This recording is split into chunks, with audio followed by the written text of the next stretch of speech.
The one that's somewhat interesting, it gives a slightly different perspective on the verses, is Sutta number 133. This is called the Mahākaccānabhaddekaratta Sutta, which is translated here just Mahākaccāna and the single excellent night. Okay, this sutta begins it's a time when the Buddha has been living at Rajgir, and he's at the park, it's called the Park of the Hot Springs. It was a park outside of Rajgir in which there was a hot springs. And so the monks would go there for bathing. And so one day when the dawn was coming on, a monk named Sammiddhi went to the hot springs to bathe. And so after he bathed, he comes out and he's standing wearing just one robe, drying his body. And then it said that a certain deity of beautiful appearance came and he approached the Venerable Sammiddhi. And then standing to one side, the deity said to him, "Do you remember the summary and exposition of one who has had a single excellent night?" And Sammiddhi says, "I do not remember the summary and exposition." He says, "Do you remember the summary and exposition?"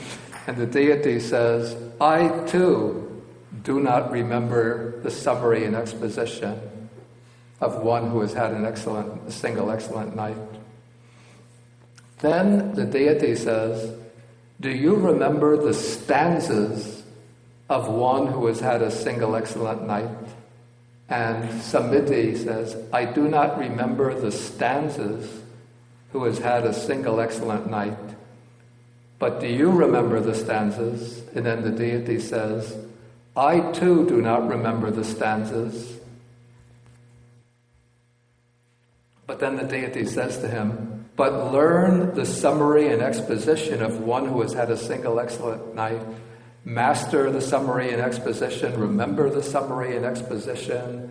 The summary and exposition of one who has had a single excellent night is beneficial.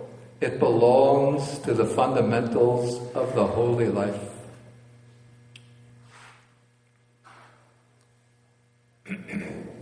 Okay, so this is what the deity says, and then the deity vanishes. Okay, so then a little bit later, after the night has completely vanished, the monk Sammiddhi goes to the Buddha, pays homage to him, and he makes a request to the Buddha. He says, "It would be good, Bhante, if the Blessed One would teach me the summary and exposition of one who has had a single excellent night." Okay, so the Buddha agrees to this and says, "Listen and attend closely to what I shall say." And then the Buddha starts to speak, and he simply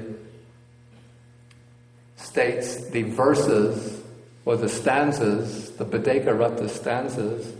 And then having said this, I've skipped over the stanzas.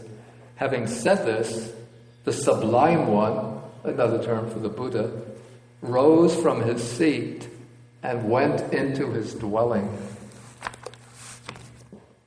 Is there anything that seems strange in this whole introductory passage? I see two things that are strange.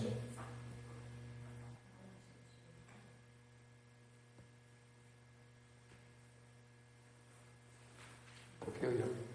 That no one seems to remember the stanzas.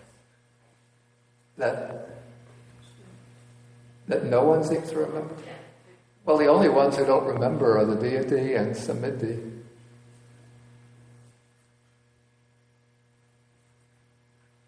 Anything else? Seems strange.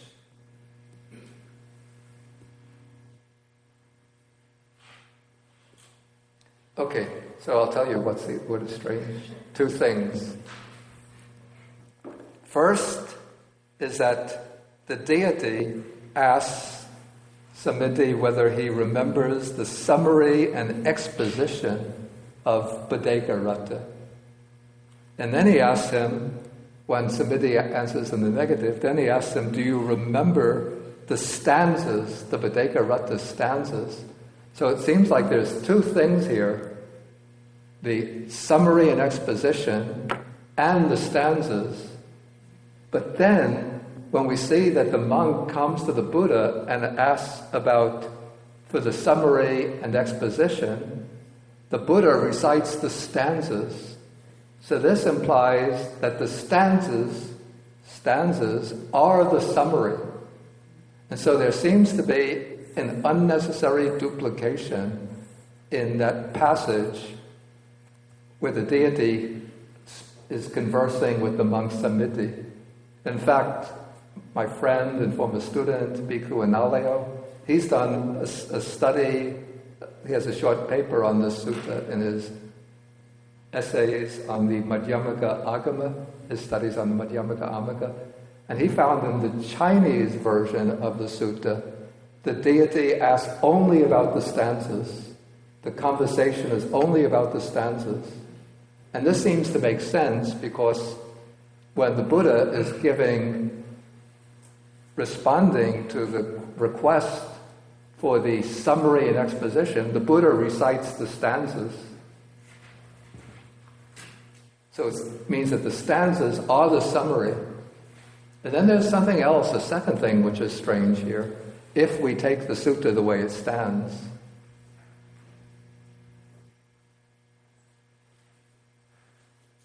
okay. Excuse me? Oh, exactly.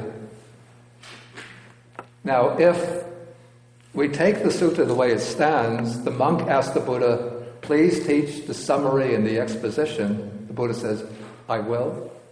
Listen carefully. Then the Buddha recites the stanzas, which are the summary. Then he gets up and leaves. So it's like the Buddha broke his promise, didn't fulfill his word, did only a half the job, and left with it incomplete. But if we take the Chinese version, then it makes sense. The conversation is about the stanzas. The monk comes to the Buddha and says, please teach me the stanzas, the verses on Bhaddekaratta. Then the Buddha recites the stanzas and then he leaves. That makes sense, because the Buddha then has completed the job.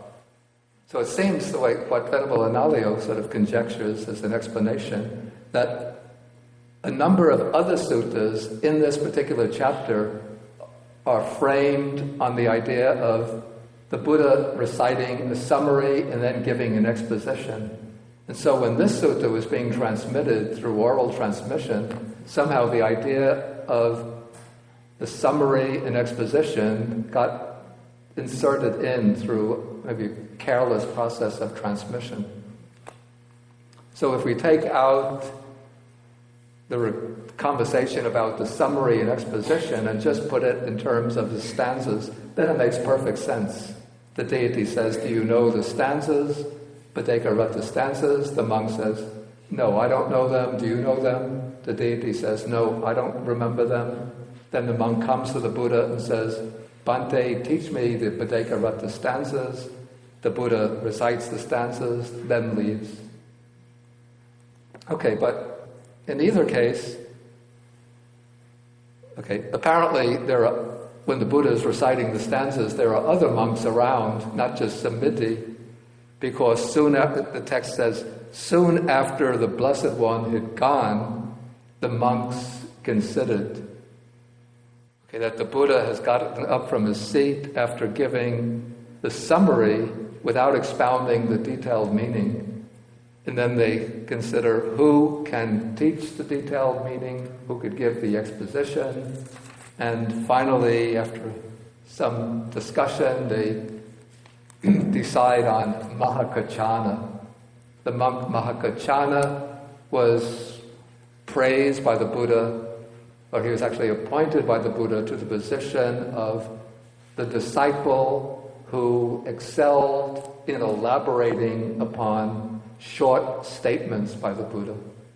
So his special skill was to pick up a short statement from the Buddha and then to give a detailed analysis of it. So we see this in Sutta number 18 in the Majjhima Nikaya. This is the Madhupindika Sutta, the discourse on the honey bowl. I think that there are some suttas there are several suttas in the Samyutta Nikaya in which Mahākaccāna elaborates on brief sayings of the Buddha, and this is another example.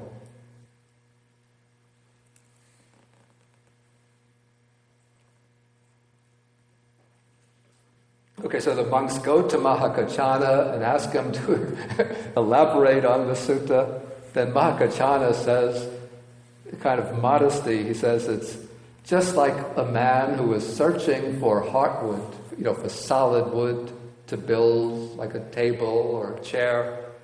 And he would pass by heartwood and he would just he would search in the branches and leaves of the tree thinking he could find heartwood there.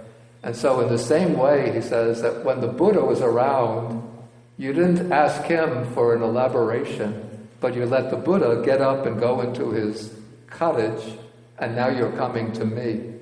Like, I'm just like the branches and leaves of the tree. The Buddha was like the heartwood. But then the monks protest and say that you have been praised by the Buddha. Everybody knows that you excel in giving detailed expositions. So please explain. So Mahākaccāna agrees, and then he brings up the topic. He recites the stanzas again, and then he gives his own analysis. And now he explains a bit differently from the way the Buddha has explained. So he says, how, friends, does one revive the past? Then he says, one's consciousness becomes bound up with desire and lust there, thinking, my I was thus, in such a way in the past, and forms were thus. Because one's consciousness is bound up with desire and lust, one delights in that. And when one delights in that is in these thoughts about the past, then one revives the past.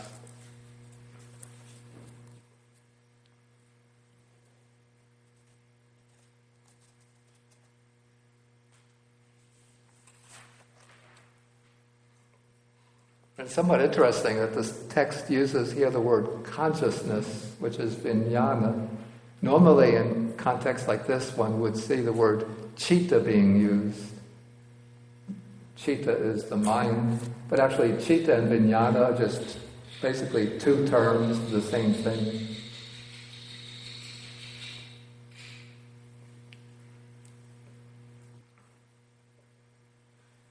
Okay, so one sees that Mahākaccāna is explaining a little differently than the Buddha. And not only is he using different terminology, but he's explaining or expounding in terms of a different framework, which becomes clearer if we take the next paragraph. So one's consciousness becomes bound up with desire and lust there, thinking, my ear was thus and sounds were thus, my nose and odors, tongue and flavors, body and tangible objects, my mind and mind objects were thus in the past. And then one's consciousness is bound up with desire and lust, one delights in that, so that is how one revives the past.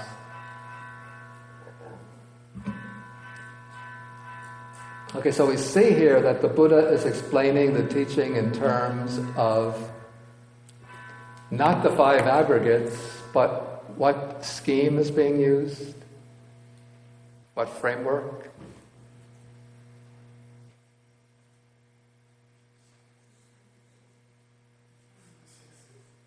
Right, the 6 sense faculties, or the 6 internal sense bases and the 6 external sense bases. And so we can take, either the 5 aggregates or the 6 sense bases. Okay, so one doesn't revive the past. Okay, one's consciousness, how does one not revive the past? One consciousness does not become bound up with desire and lust there, thinking, my I was thus in the past and forms were thus. Same with airs and sound, nose and odors, tongue and flavors, and so on. Then how does one build up hope upon the future?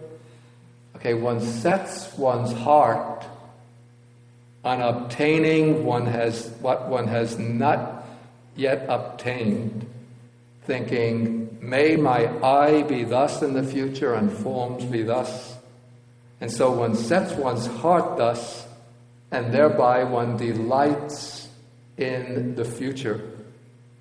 And so when one delights in that, then one builds up hope upon the future. If I remember, the Chinese version says that one sets one's heart on obtaining what one has not yet obtained, and on preserving or increasing what has already been obtained. Okay, this is applied to all the 6 senses. Then how does one not build up hope upon the future? Okay, one does not set one's heart on obtaining what one has not yet obtained, thinking, may my I be thus in the future. The same with the ear, nose, tongue, body, and mind.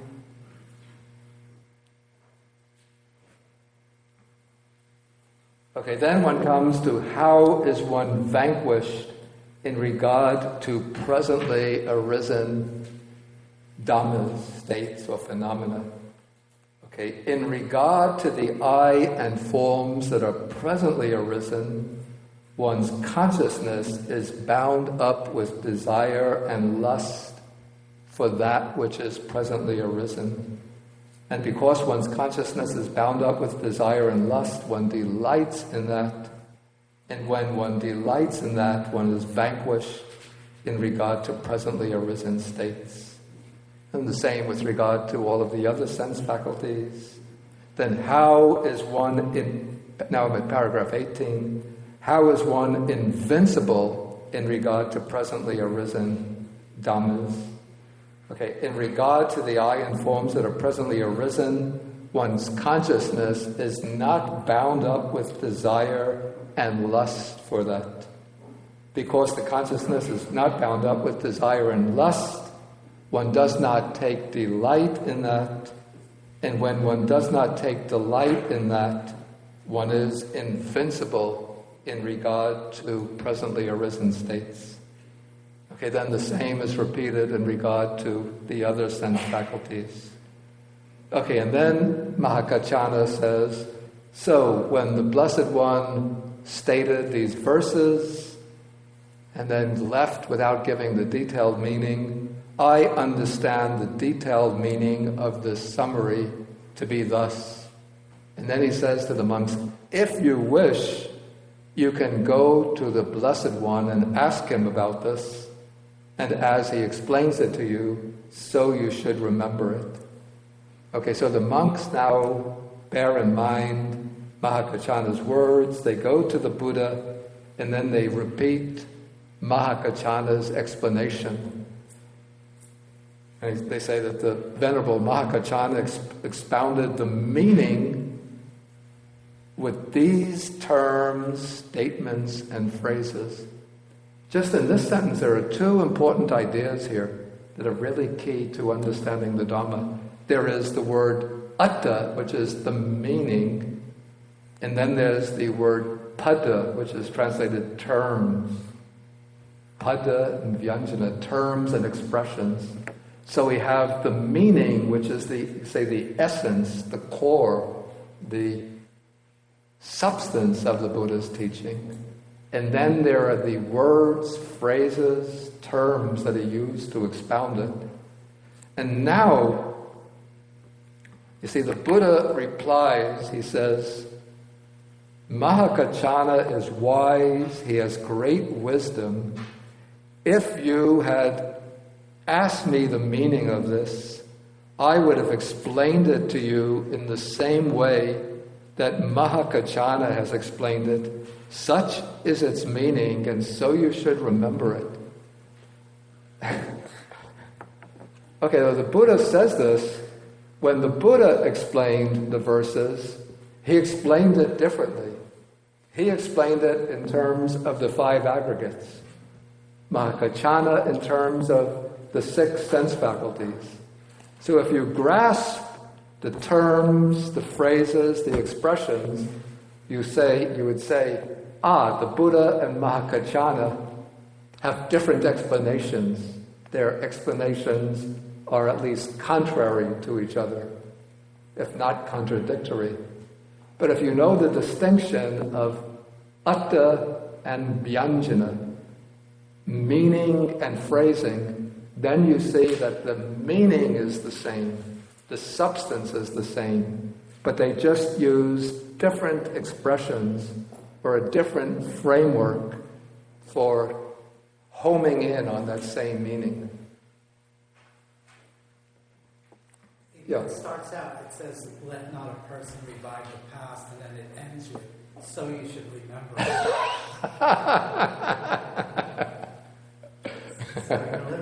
You have to revive in fact, this illustrates a point that I was trying to make earlier, that if you take the attitude, I'm not going to remember anything in the past, you can't function. If you're traveling to the subway, of course, then you won't even remember that you have a Metro card in your wallet, but if you pull out the Metro card, you'll just stand in front of the turnstiles wondering what to do.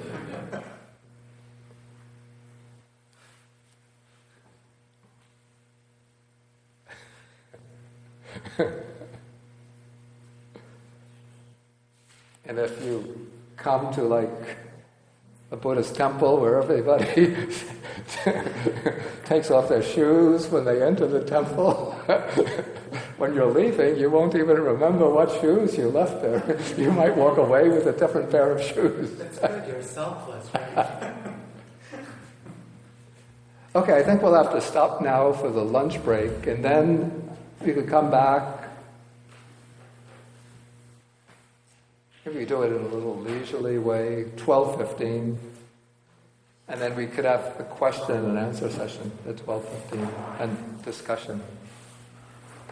Okay, so we'll end with the sharing of the merits.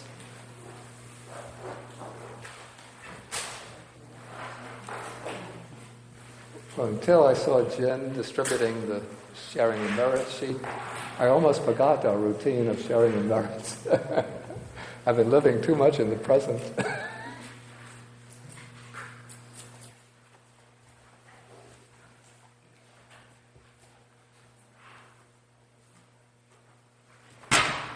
Okay, so now we share the merits with the deities, the nagas or dragon spirits, the bhutas, the fierce spirits, asking them to rejoice in the merits of this Dhamma gathering, to protect the teaching and to protect the world. How do the verses begin? Right. Akasata chabumata deva naga mahitika punyanta anumoditva chirang rakantu sasanam. Akasata chabumata deva naga mahitika punyanta anumoditva chirang rakantu desanam. Akasata chabumata Deva naga medika punyantang anumoditva chirang rakantu mang parang etavatacham hehi sampadang punya sampadang sabbe devanumodantu sabba sampati siddhya etavatacham hehi sampadang punya sampadang sabbe bhutanumodantu sabba sampati siddhya etavatacham hehi Sampadang punya sampadang sabbe satanumodantu sabba sampati siddhya bhavagupadaya avijitato etantare satakayu papanna Rupya rupicha sanya sanyino dukkha pamuchantu pusantu nibbuttin.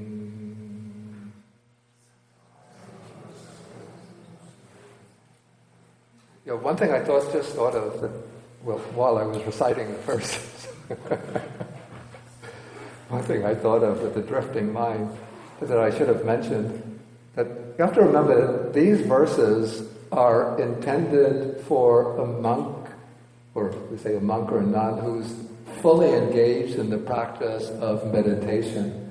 So don't think, if you're living a household life, no more need for shopping lists, no more need to pay the bills, no more need to plan for what's going to do tomorrow, the next day.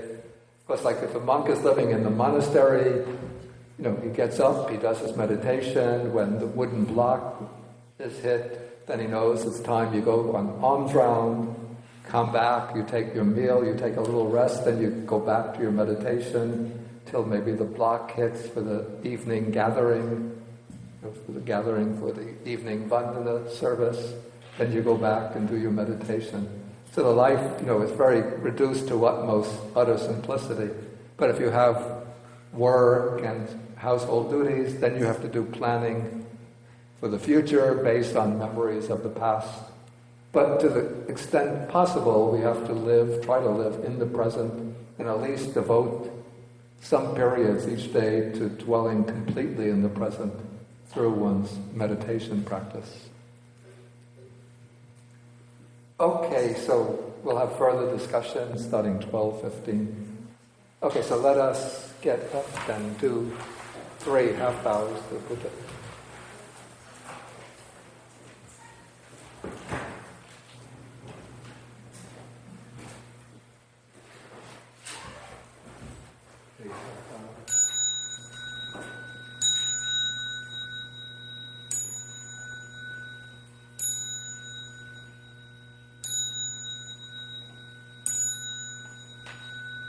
Out the thunder.